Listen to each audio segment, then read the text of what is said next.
It's Thursday, the 16th of February 2012, and in this Boardroom Talk special podcast, Bernard Swanepoel, the Chief Executive of Village, joins us with, some spectacular results. Seems to be the flavour of the moment, Bernard. Gold shares. We had Anglo Gold Ashanti yesterday, shooting the lights out, doubling their dividend.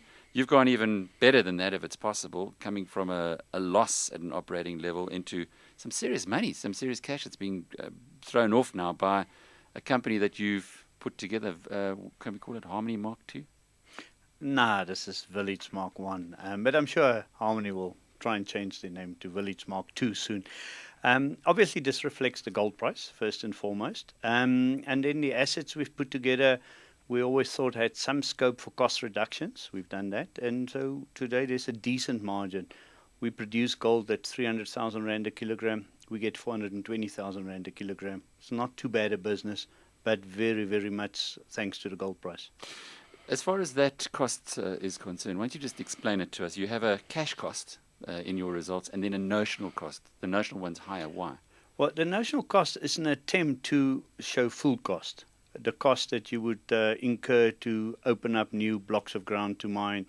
It's not the accounting definition of capital, but it's the closest possible reflection of total cost. So that is really what it cost us and is likely to cost us into the future to produce. So that's the one we should be looking at. That is really the one that gives you an indication of your margin, your cash generation. And that's where, as South Africa, as Marco Tufani indicated last night, we actually don't look so bad. Cash costs, everybody's got low numbers. And then when they add the capital back, nobody makes money. Now, South Africa's got high cash costs, the nature of our ore bodies, the age of our mines. But, our mines need no new capital. So we're on harvest mode, and therefore the difference between cash costs and notional costs is not a big difference, and we make good money. If we were talking to you without a platinum project, we'd probably be asking you for dividends right now. But you do have the Lesego platinum project. You've been sinking a lot of boreholes there. Now that you're throwing off 140 million rands worth of cash a quarter, are you going to accelerate that project? That project is bigger than our ability to generate cash, even at these spectacular levels. It's a classic project that now that we've drilled it out to 42 million ounces, now we need big guys to show interest and to take the project forward. So we'll find a responsible way to do the feasibility study over the next 12 months. It's fully funded. The IDC have given us the next 54 million rands to do that. But in this year, we must also come up with the long-term plan, the strategic partner, the people who bring the big bucks. We as a little village can't do that. Where are you looking as far as partners are concerned? Well, I think after the mining indaba, we sort of in two minds whether we should improve our sort of corporate South African English or our Mandarin or our Russian, because everybody is obviously quite interested in this project. It is a really world-class project. And ultimately, I don't think there should be preferences other than what is in the best interest of this specific project. It is on the northern limb of the eastern part of the basin. And there's been more failures than successes in this area. But our project is significantly different. It's a really good ore body. We have addressed most of the concerns about it by drilling it out to the extent that we know exactly what it is. And it contains a significant amount of Merensky Reef, which I think even people who don't know a lot about platinum like me knows Merensky is the more favorable reef to be mining, especially at good grades. So that project, we believe, is going to unlock significant value for us as village shareholders. But we can't be building that mine. If you were to list it separately, if the project was like Wesizwe is a developing mine at some point in time, what kind of valuation would it have? I'm sure you've run those kind of numbers. Well, if we start to say that the cheapest project like that would achieve about $3 to $4 per resource ounce. At $4, that's $160 million that we would ascribe to that project. That's very close to our market cap. And that's our problem. So clearly we've become a value trap for the Lesego project, or the Lesego project doesn't fully reflect in our share price at this stage. So apart from talking Russian, Mandarin and South African English, are you looking at perhaps other corporate activities to unlock that?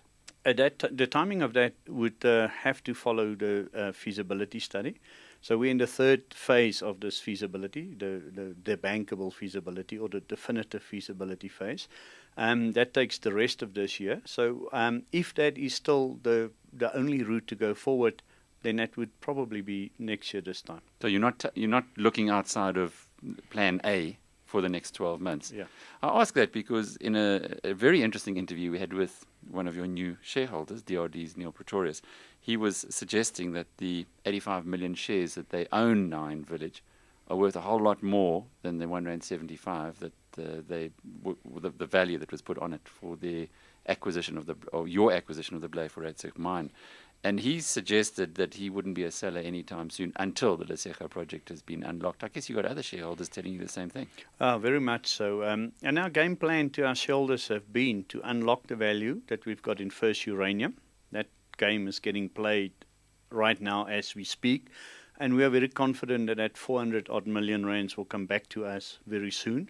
And in our results today, we reminded shareholders that as and when that happens, we'll pay out a special dividend for most of that money. And that will be a significant special dividend if it were to come to that.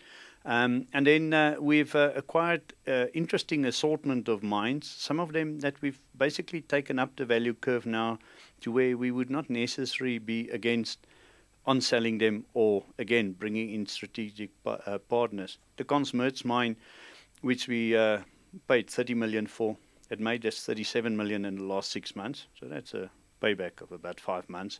And clearly today it's worth a lot more than the 30 million we pay for it.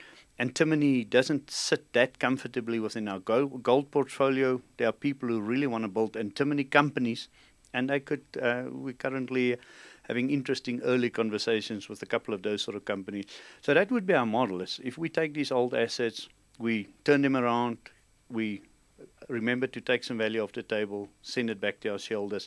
So we should have regular, chunky dividends, not a progressive, conservative dividend policy. That our gold mines can support that approach. These other assets, as and when we liquidate them, our shareholders should get the money. But like a private equity play. Certainly the next year, there's a component of that. But then, of course, the private part doesn't exist in our life, so we're in full public disclosure. I had, again, the other one of your peers who I had a wonderful conversation with was Mark Curifani last night. And just to start off with, I suggested to him that First Uranium was now over because they didn't exercise the option that they had. And he was very quick to correct me and say, that isn't the case at all. We're just taking our time on this. How long do you think he's going to be taking? Now, if you look at this from a First Uranium perspective, they've got convertible debt instruments, which really could cause that company to be in a desperate situation. Those things ripen or needs to be converted by the end of June. Now, if you work back, you can see they need to come up with a proper solution now, or next week, or the week after that. So I think it's imminent. They being Anglo Gold? No. But they being First Uranium? First Uranium is clearly, doing what it's taking. But who's running First Uranium now? Yeah, that's an interesting question. I've never been clear, even when we were large shareholders.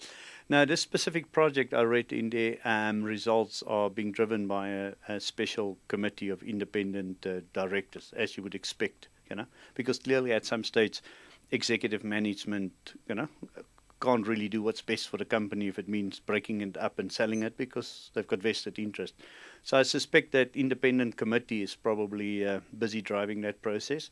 And the good news for my shareholders is, as part of the gold mines we bought from Simmers, we also got the stake and a very well-secured debt instrument.